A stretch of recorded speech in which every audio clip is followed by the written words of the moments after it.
This podcast contains strong language and adult themes from the outset. Finding the funny.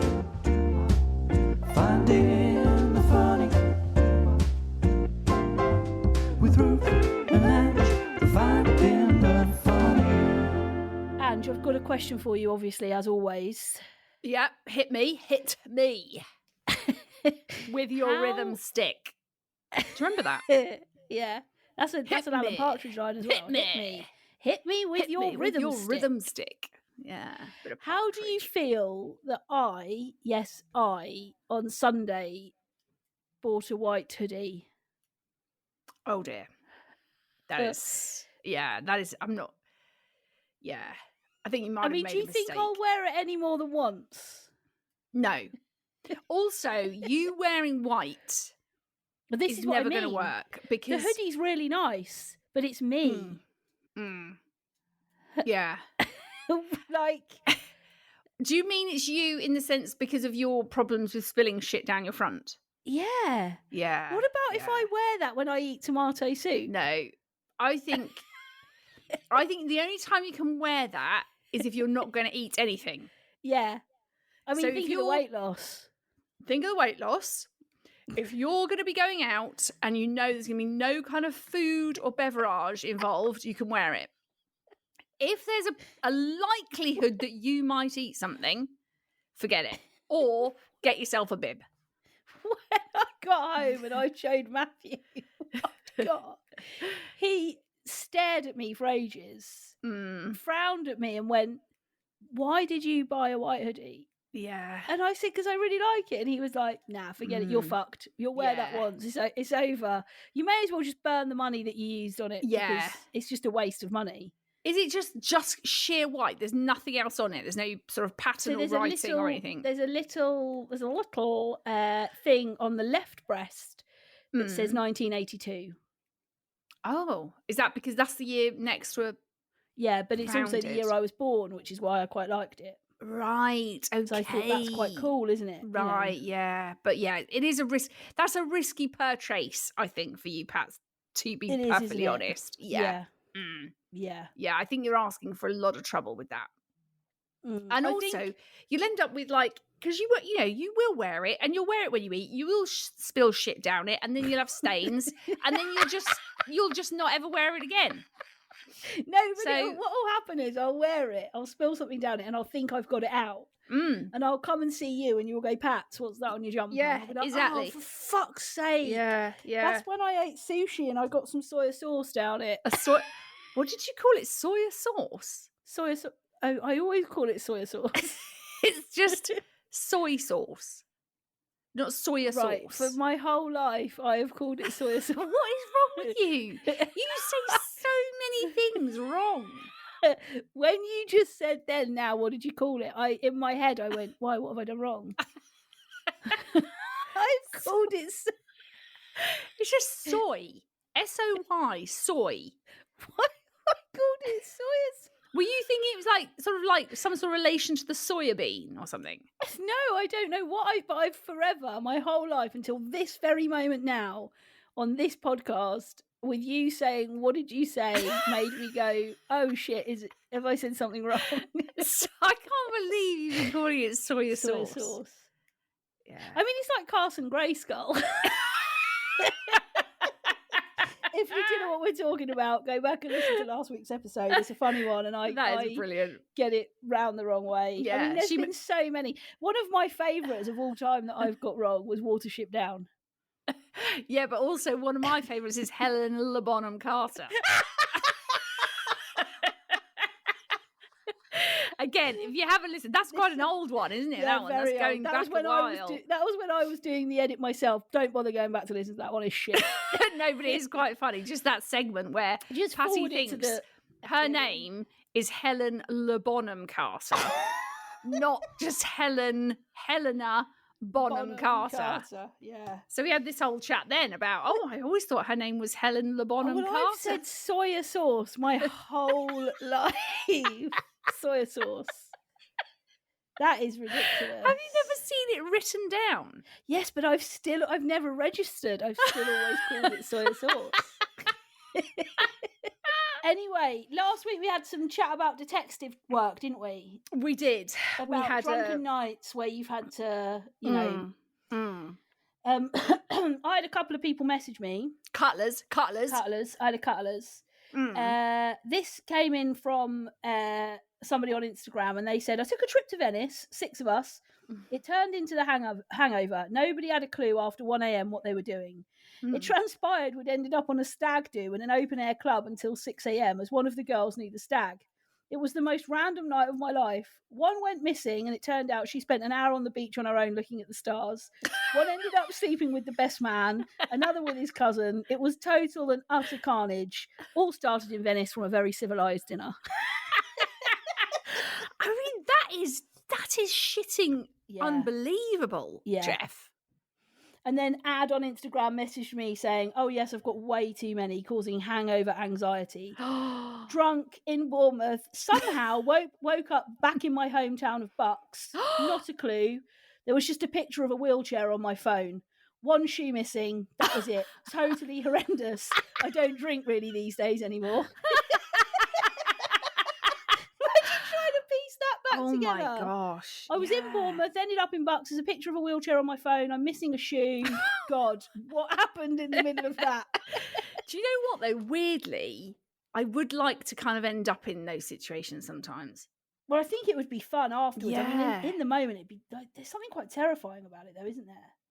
Well, no, I think I would. I think I'd quite like it. You'd embrace it. Yeah. I kind of feel that's something I need to put on my bucket list. So just literally so pissed you don't know what you're doing. Yes, I haven't got a clue what, because I think I'm always quite in control of that. Like I like Christmas. We've got a swanky Christmas event, 16th of December. Yeah, we're going to stay in London. Let's do it. I think because I think if I was ever going to do that, I'd have to really choose where, when, and who that happened with. Right. And I don't think I could risk that at that event. At a swanky event, right? No, okay, with people that I don't know that well. That you're also still trying to impress. Exactly. It would not be a good, I'd have to go with people that I really knew really well and I'd known them for a long time and I could just absolutely lose it. Yeah. Lose it. Yeah. Yeah. Now, we did have a very good message through from the bloody wonderful Ruth Jones. Amazing. Yeah. She said, so, as we know... She listens a lot, doesn't she? Ruth is a big fan of the FTF. She really is. She's a big FTF fan, yeah. She is. She sends us messages and stuff a lot, doesn't she? Yeah, she does. She's bloody wonderful. So, she'd obviously listened to last week's ep and then sent me this message. Hi there, Ange. Many, many years ago, around 2006, I think, roughly, one of the worst things I ever did when I was drunk in terms of texting/emailing is I contacted my friend in New Zealand who I'd known since we were children and told her that I would pay for her to fly over to the UK so she could visit. I had no money. This was years and years ago. The next day, she got back to me and said she was so excited. As you can imagine, there was a lot of backpedaling going on. So, yeah, even the wonderful Ruth Jones does this drunk texting, drunk emailing behaviours. That is hilarious. I mean, that is your classic Jones, that, isn't it? Yeah. Classic Jones. So funny. Saying, I mean, can you imagine sending that email, waking up the next day thinking, shit, I've got to pay a flight from Australia. It's not even like she lived in Barcelona or something. No. From Australia. Yeah. The other side of the world. Yeah.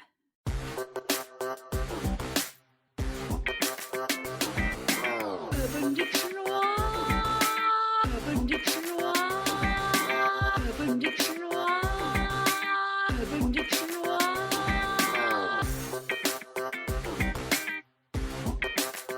Okay, so I found Urban Dictionoir this week. Yes, go on, Pats. Big hat, no cattle. Big hat, no cattle. Yeah. Big hat, no cattle. Is it referring to like a man who thinks he's like Bertie Big Bollocks, but actually no one's interested in him at all.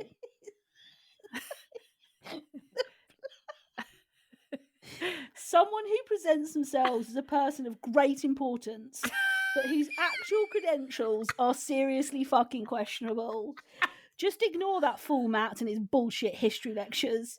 He's just so big hat with no cattle.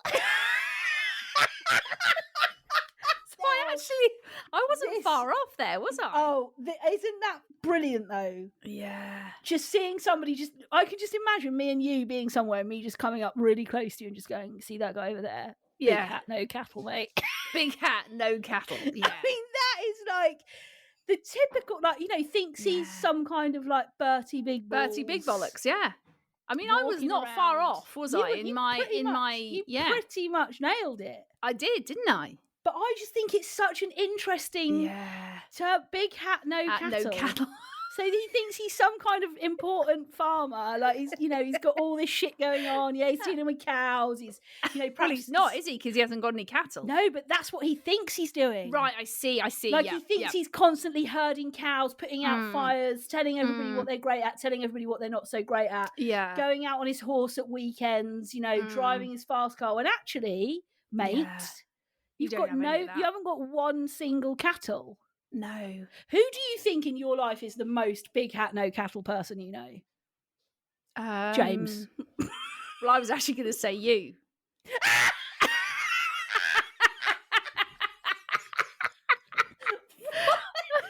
Why me? Obviously, that was just for the gags. That was just for the gags, Pats. It was just a classic. You lined it up. No cattle. I think you can be sometimes. Right. How do you think I can be big hat, no cattle? Big cat, no big cattle. Cat, no cattle. How do you think I can be big hat, no cattle? I think it comes back to what we were talking about at the top. Right. In that sometimes you're so sure about what you're talking about. You say it with such conviction that the amount of times we have been chatting, right, and you've been so sure about it, and I've then gone, oh yeah, well you're probably right, because I automatically doubt myself, because I'm more likely to go, I am probably wrong because Patty is generally right, but I'm actually starting to think you're not right as often as you think you are. So I think sometimes you can fall into the big hat, no cattle vibe at times. With the complete opposite for you. You never fall into that. No, that's just not your vibe. No, I am more likely to. Well, Boring. I just don't. Yeah, I just don't have a hat or any cattle. You're vanilla, like we said last week. I'm not fucking vanilla. What about beige? I am not beige.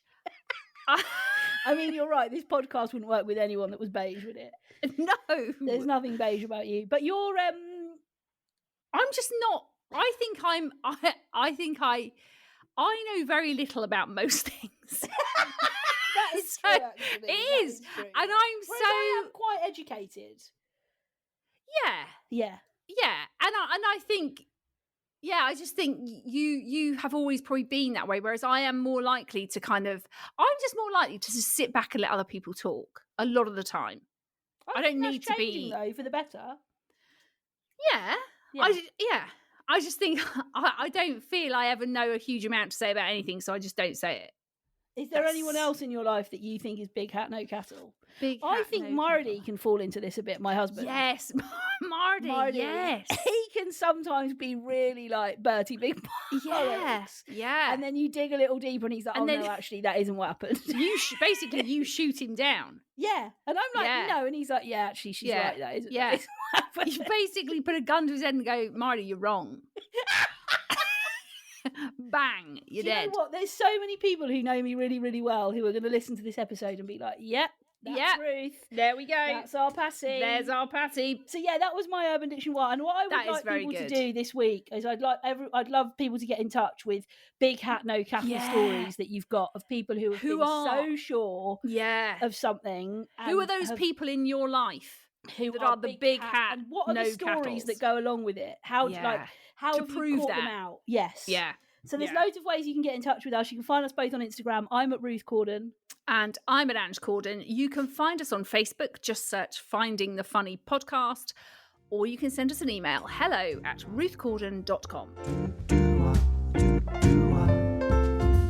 Okay, Ange. Right. Come on then. What's getting on them? What's getting on your shitting tits? The thing that's getting on my shitting tits is brunch. Oh God, I love brunch. I hate brunch. I hate people talking about brunch. I hate people saying I'm going for brunch. It's a late breakfast. Or an early lunch. No, right, this is my theory, right? Right. If you're going for brunch, you don't have a ham sandwich, do you? No, exactly. You're having your toasties, your shitty avocados, your eggs, your porridges, your granolas, your smoothies. That is the shit you are having at brunch, which is actually breakfast. You are not going for brunch and having a ham sandwich or a BLT.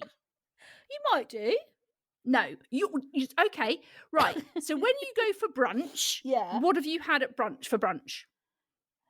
Off you go. There we go. Waiting. You've just proven my point because you don't. I know you don't. Such a problem with that. What about a bottomless brunch? No, I just don't like brunch. Just stop calling it brunch. I don't look. I love a word merge, right? I'm very big on the merging of words. I like that shit. Like But this. brunch now has gone out of control. Is it like coffee? Everything is brunching shit. Brunching that I'm meeting so and so for brunch. Shall we meet for brunch? No. Let's either have breakfast or lunch. Right. It's really what about a dinner? Nobody's going around doing that, are they? Exactly. I mean, really, it should be called a leckfast. A late breakfast. Yeah, but nobody's going around going, "Hey, look, guys, you want to meet at 4 for a dinner?" For a dinner. The thing is, if you're going to do that, that's what it is. It actually wouldn't be a dinner, would it? It would be a late dinner. It would be an early dinner. No, a lunch and a dinner, a dinner. Lunch and a dinner. Because breakfast and lunch is brunch. Lunch and a dinner would be dinner.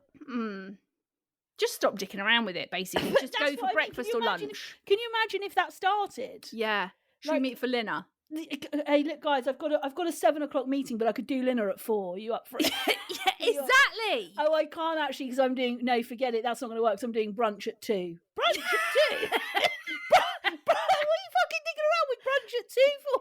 And that's why we just need to stop with it. We just need to start having a breakfast, a lunch, and a dinner. And if you're having a later breakfast, then call it a leckfast. I actually love brunch. I hate it. I love the merge of breakfast and lunch. No. Of like sitting down. I think you sound like a twat. Do you? Why? Yeah, I do. I just don't like that whole. If someone said to me, "Anne, should we meet for brunch?" I'd say, "Do you know what, Stacey? Fuck off." Stacey, you go with Stacey Solomon. I'll go with Stacey Solomon. You'd be like, "Stacey, I'm not meeting for brunch. I'll come over to the house and you can cook me a breakfast, but I'm not meeting for brunch." Who is eating a sandwich at 11? No one. You do raise a valid point there, which is annoying. You do raise a very valid point, which has pissed me off a little bit because you're right. There's no lunch category in brunch, is there? Exactly. It's all breakfast shit. Breakfast. It's a late breakfast. It's a leckfast.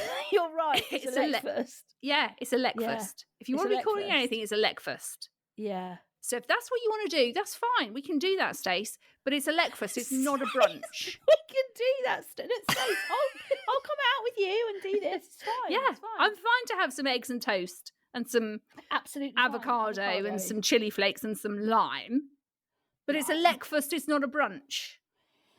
Okay, well, so there we go. I like a brunch, but you're right. I'm not going for brunch and having a ham sandwich. You're absolutely spot on the money. So yeah. So and I appreciate you accepting that I'm right.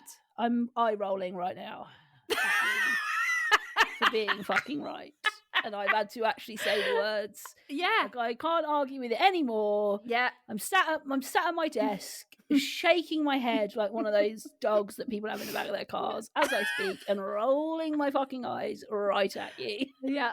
and I am grinning from ear to ear. Yeah, well, you're just sat there fucking smug as anything. Yep, I am. Yeah. Yes, I am. Smug-tastic. Smug Ange, the worst Ange you can ever possibly meet.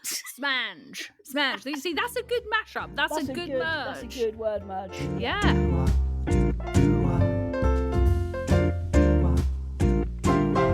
Okay, so we're going to come into some of our dickish behaviours now.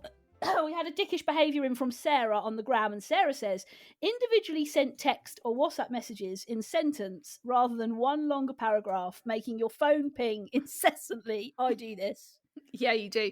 I mean, this has actually been quite an attack on you. Yeah, today it has.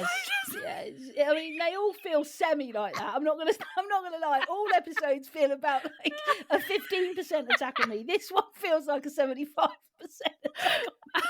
Honestly, as soon as you started reading that dickish behaviour out, I was thinking, oh shit, this is another thing that does. I do that, don't I? You do. Why do you do that? Why don't you just write the whole thing out and send it? Because it's like I've got to get it. I've got to get the message to you. It's like so I read your message, and because you and I are quite unusual in this day and age, Ange. We never WhatsApp, do we? Unless we're WhatsApping in a group with James or mum and dad or whatever. Or the big dicks. Really, or the big dicks. We are texters. Individually, just us two, we are big on the iMessage. I much prefer an iMessage to a WhatsApp. Well, yeah, because you can't see when people have read it, and that's why you like it, because you can ignore it. Yeah, you can read it and go. You mean I've been with you at points, and a WhatsApp's come up on your phone, on your watch, on your Apple Watch, and you've gone, I can't read all of it out because I'll have to open my phone, and then they'll see that I've read it, and I don't want that. So you get halfway down, you're like, and then I said to him, that's all I can see. Sorry, Pats, I can't give you the last bit of that really juicy message. It's full of gossip that we both want to hear. So I don't want the sender to know I've read it. So. I do. You do that. You do that all the time. Which is why the Apple Watch is great. Well, no, because it gives you half a story. Well, I don't care. Because probably what it's going to be is probably quite shit anyway. Yeah, that is true. So, I'm not bothered. But what happens with me is I read it and I'm like, right, I want to say this, and I send that, and then I send it and I think, oh no, actually, maybe perhaps sometimes I'll send it and I think, oh, perhaps I was a bit harsh there. Then you follow it up with a laughy emoji. Face. Yeah, so people know that you were joking, and then you think, oh, actually, in that first message I forgot to say I'll be over at 4. I better put that I'll be over at 4. Oh no, actually, the traffic's quite bad. It might be closer to 4:45. Right, so that's what goes on in my head. Right, so I think the lesson for you in this, right, is just to slow down a bit. But I can't, can I? That's not me. Why? Mate. That is not me. Well, I am a bull in a china shop vibe. But that doesn't mean that you can't become less bullish. Matthew once called me, I think he meant to say gracious, but in a message he called me graceful. I couldn't stop laughing. I was like, of all the things I've ever been called, graceful is not one of them. It's not like up there on the list of things. So have you ever met Ruth Corden? Oh yeah, I know well. Can you list off what she's like? Graceful would not be up there, would it? Clumsy, opinionated, sometimes a bit too much. No, but I think that is your problem. I think you just slow it down. Take a breather. You sometimes reply in individual sentences, though. Not very often. I don't know about that. Yeah, no, I don't because I don't like it. I don't like receiving it, so therefore I will not send it. Okay, I'm looking back through our text message conversation, and there's massive chunks of grey, which is you obviously on my phone, and then there's just like blue, blue, blue, blue, blue, blue, blue, blue, blue, huge massive thing of grey, blue, grey, massive grey, blue, blue, blue, blue. So you're actually right. Yes. I mean, I do it a lot. You do it a lot. I'm actually looking at the same time as you. Yeah, I mean, it's big chunks of grey and then loads of blues. Yeah, but my chunks of blue are, I suppose it's different for us when we're looking at it, isn't it? Yeah. Because I'll be blue for you. Your chunks are massive. Mine are individual sentences. Yes. Basically. Yeah. I mean, I don't get annoyed with it either, though, because I never have my phone on loud, so I don't get the incessant ping. No, I know, and I don't either, because, I mean, who the hell has their volume on their phone? Why are you doing that? Why? But That's I think it's just itself. Yeah, exactly. But I think it's just that thing of like, it is just, 2 or 3 words, 4 words, 1 word, 7 words, 2 words. And that's just annoying because you're like, just put it all together and send me one text with everything in it. Yeah. And that's what I do find that annoying. And I don't know why you but I think your reason for doing it is right. It's because you literally, like, if I send you a chunk of a message, you'll read the first line, right? So it might be, Patty, what time are you coming over? Because I need to know, because I've got to pop out and I'm going to be back around. You see the first line. What time are you coming over? 5 p.m. Sending it. Then you read the next sentence. Oh, I've got to respond to that now. Send that one. Rather than just reading it as a whole and then doing a breakdown in your own head. Oh, God, I love you so much.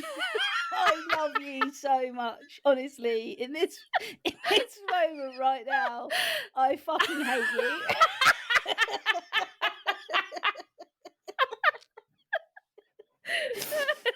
I mean, you're right. You're right again. This whole episode. Just going, holy shit, I am on a fucking roll today. You know what it is? You know what it is, don't you? I don't want to be big hat, no cattle. I'm so terrified of being labelled big hat, no cattle. I'm fucking petrified of it now. I'm like, yeah, you're right. Yeah, you're right. Yeah, you're right. Yeah. Brunch is shit. You're right. Yeah, I do that. You're right. Yeah. Yeah, no, I'm so small hat, loads of cattle. It's unbelievable.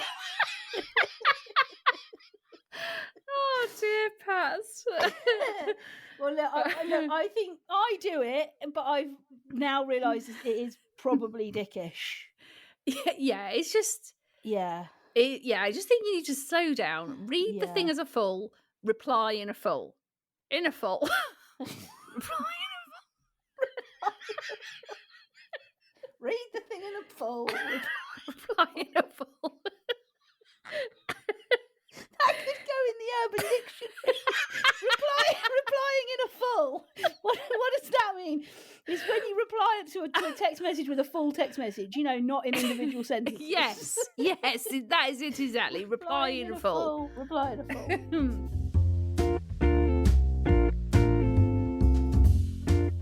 Okay, so, Ange, this is you. You're teeing this up this week.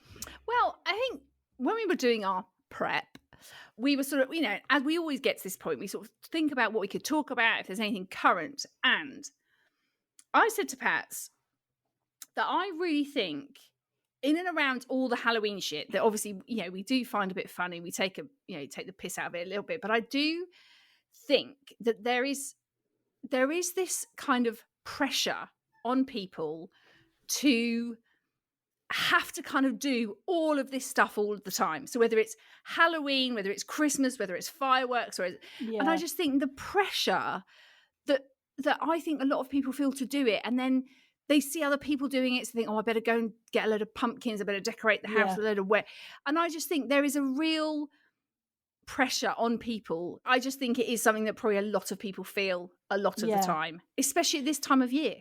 Well, there's a big lot of things, isn't there, in the run up to this time of year. You've got Halloween, which lots of people now in this country do make a big thing of, which obviously, like you say, we take the piss out of it. It's absolutely fine if you want to do Halloween. It's just like we don't want to, that's fine too. But you've got that, then you've got fireworks night, and then it's like, I don't know, I feel like there's this pressure, isn't there, that during like December you've always got to be doing something or at something or drinking, or like it's so easy to label someone about a bar humbug. And I wonder what it's like for people who really suffer with social anxiety or just I also think that always like having to show up. And I think as well there is I think also the financial pressure. If I sort of thought, how much do people spend on getting a load of stuff for Halloween, whether it's decorating the house or going to different events that are going on, or pumpkin patches or whatever, and I'm sure they're not overly expensive, but it adds up. And then you've got, well, actually there's fireworks now, we've got to go to this display, or we're going to go and see so-and-so and do that, the cost of doing that.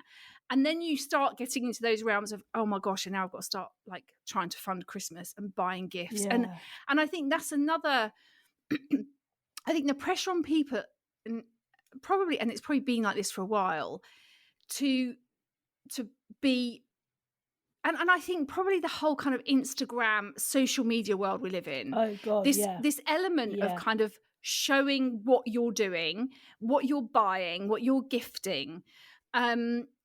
And I think that there's a pressure on you kind of maybe in a social way, or a pressure on you that makes you think you've got to do all of these things. If you're not doing them, then you're not being a good enough person, parent, auntie, whatever it might be. Yeah. And then you have the added layer of the cost of doing all this stuff. I also think as well, it's not just about being a good enough person. It's this like being labelled as not being fun, isn't it? It's like if you choose to say, actually, I've been out quite a bit. We did Halloween, we did fireworks. Yeah. I don't want to go for that night out, it's like there's this sense of like, oh God, are you the fun police? Like, there's this sort of narrative that is like, if you choose what is right for you, if you choose what is right to make sure you have a good week or you rest enough at the weekend. Especially at this time of year, there's this like, it's Christmas, why aren't you drinking? It's Christmas. Why aren't you going out? And you sort of think, hang on a second. It's interesting, isn't it? Because you know, alcohol is so socially acceptable and is so easily acceptable. But we know alcohol is a depressive. You know, that is a fact. I think people who struggle with, you know, anxiety, a high level of drinking can really trigger actually some of that anxious thinking. So for those people who are perhaps socially awkward or have social anxiety or just anxiety in general, this run up, this like always partying season, this like, you know, got to spend money going out, because that's the other thing, isn't it? It becomes expensive going out for dinners or drinking or whatever it might be. How do we balance it? That's the thing for me. Like, well, I think it's kind of, when I think back to sort of last year or the early part of this year, when we were still very much kind of having these sort of lockdown periods, I think I really, as much as I really missed the freedom that I had to be able to go out and be sociable or meet up with people or go to places, there was an element of me that actually really liked the fact that all of that was taken away from me.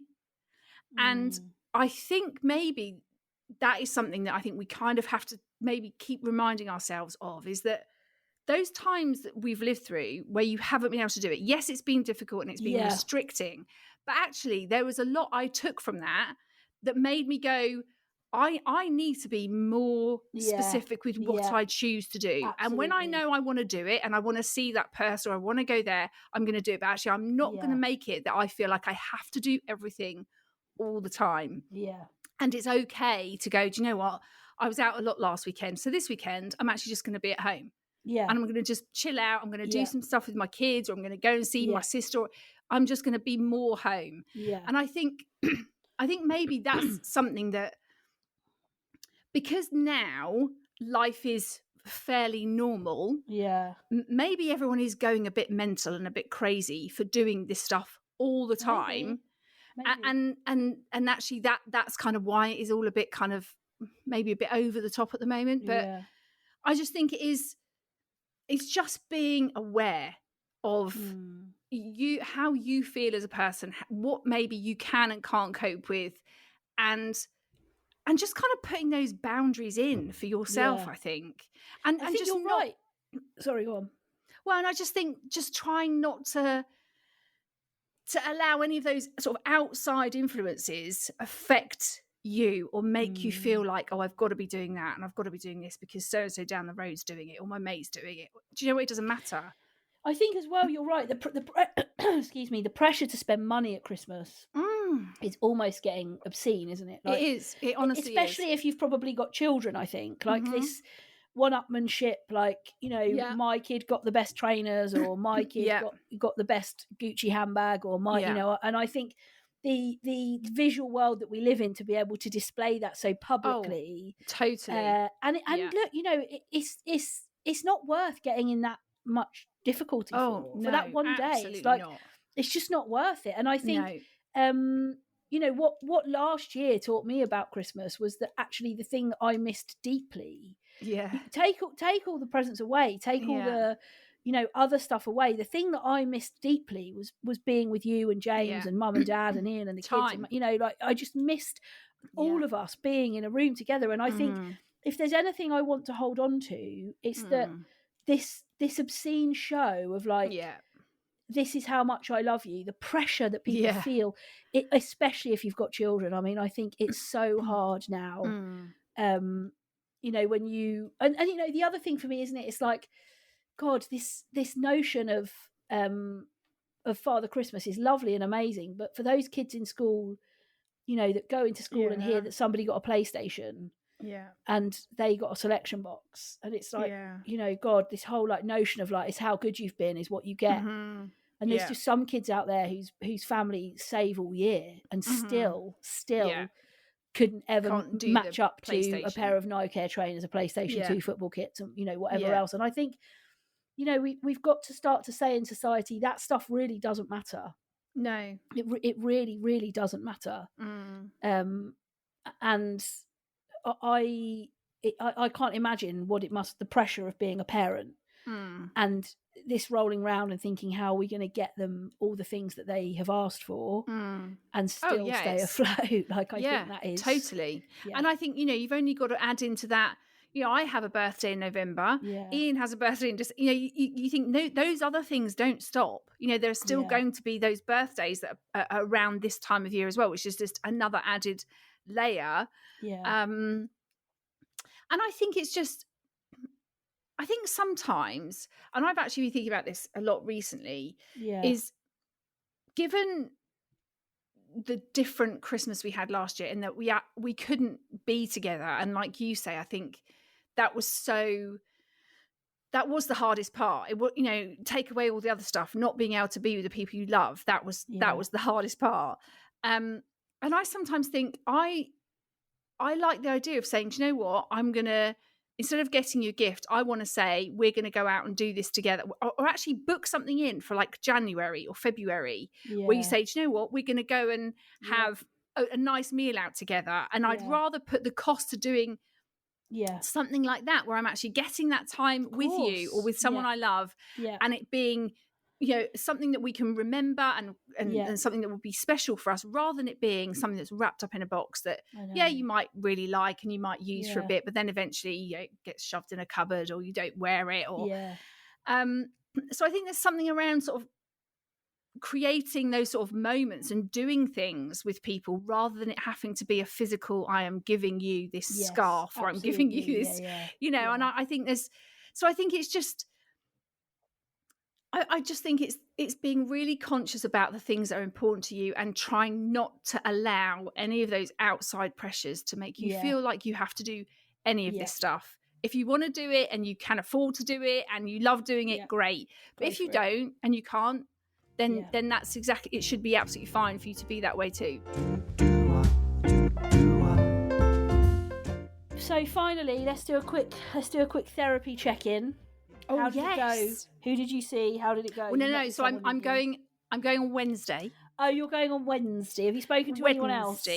Yes, and then I've had some emails with another lady, and I'm just trying to sort a time to go and see her. But basically I go on Wednesday to meet this first lady. Okay. Sort of my little 30-minute. So we can hear all about that next week. Yeah. So I'll let you know how it goes, how I feel. Yeah. And then you've checked in. I started with Kate. We had Kate on the podcast, didn't we? If you haven't listened to that episode, she talks really interestingly about sex. She's a sexual therapist. She's a regular therapist as well, but she does a lot of sex therapy. And the thing for me with Kate is we probably have quite different opinions on the world, and I actually really like that, because she doesn't just always agree with me. She doesn't just always say, yes, I understand, that's how you feel. Yeah. She will say, oh, but hang on a second, Ruth, like, what about this? Like, you're bringing this to me, but when I love that in therapy. I don't want a therapist that is just going to appease me and make me feel fluffy and put a blanket around me and say, oh yes, I understand, that's how you feel. And she does do that as well. She's very nurturing of me, but there's a real sense in our space that she gives me a different perspective of the world. I'll never forget a conversation I had with her about forgiveness, and she said, well, you don't always have to forgive people. It doesn't always have to be that, like, we're going to sit down and we're going to talk about this and we're both going to say I forgive you. And that was a really new kind of worldview for me. That was never. And actually, when I thought about it and I explored it a bit more, some of it I agree with her on, some of it I don't. But it was really helpful for me to think about that in that space. In a different way. It was a really good session. I'm seeing her again on Saturday, and I was really worried, actually. There was a lot of stuff that I needed to take to her. There's a lot of stuff happening for me personally at the moment, and there was a lot of stuff I needed to take to her. And I was, I actually felt quite anxious the night before. I was like, how am I going to start saying some of this stuff? How am I going to actually get into a space where I talk about it? But I think because I've seen her before and I trust her, and the work we did together sort of almost a year ago, actually, a year ago pretty much, was so beneficial to me, and she was so great for me. As soon as we met virtually, and as soon as I flicked on the camera and we started talking, she was just felt really good. Really good. Yeah, she was, and I left. I thought I'd left feeling quite exhausted and emotional, but I didn't. I left feeling like, okay, there's some really interesting stuff for me to think on for the next week, and that's really good, Pats. Talk about with her next week. So yeah, it was very, very, very helpful. Very good. Good. I am pleased. Yeah. I mean, I'm feeling a little bit. I'm actually not worrying too much about Wednesday, actually, because it is just a little 30-minute intro. Say hi. How do you feel? Like, do you think you can talk? And just remember, if it's not right, if she doesn't feel right, don't owe her nothing. You don't, exactly. It's the one place where you don't have to keep anybody happy. Like, you don't have to say, oh yes, I'd really like to see you again, if you don't think it's right for you, because it's not cheap, and you'll end up just putting money down the drain, and it won't really give you the outcome that you need. You've got to be honest with yourself, and if you leave thinking, oh no, I didn't really like that, or I didn't really like the way she did that, or I didn't feel like I connected with her, definitely just say, actually, I'm going to be talking to another couple of people, and I don't think this is the right. And she'll hear that all the time. Oh yeah, and I think that's one thing I've actually really liked about the two women already that I've been in contact with, is that they've been very kind of quick to say, look, yes, I have availability to see you. This is where I work from. This is the cost. However, it would be good to have a 30-minute free of charge. And I sort of think I really appreciate the fact that that's obviously as important to them as it should be to me. Definitely. So yeah, I'm kind of looking forward to meeting her. And yeah, we'll see where we go next week. We shall. Well, here we are, end of an episode, another one gone. Season 3, episode 9. God, it's flying by, isn't it? Can't believe it. I mean, I can't actually believe it's the 1st of November today. I know, that is crazy, isn't it? What the hell? Crazy. Anyway, remember, there's loads of places you can get in touch with Ange and I. You can find us both on Instagram. I'm at Ruth Corden. And I'm at Ange Corden. You can find us on Facebook. Just search Finding the Funny Podcast. Or you can send us an email, hello@ruthcorden.com. We hope you've enjoyed this episode. We hope you found some bits where you've laughed along, and we'll be back next week helping you to find more of the funny.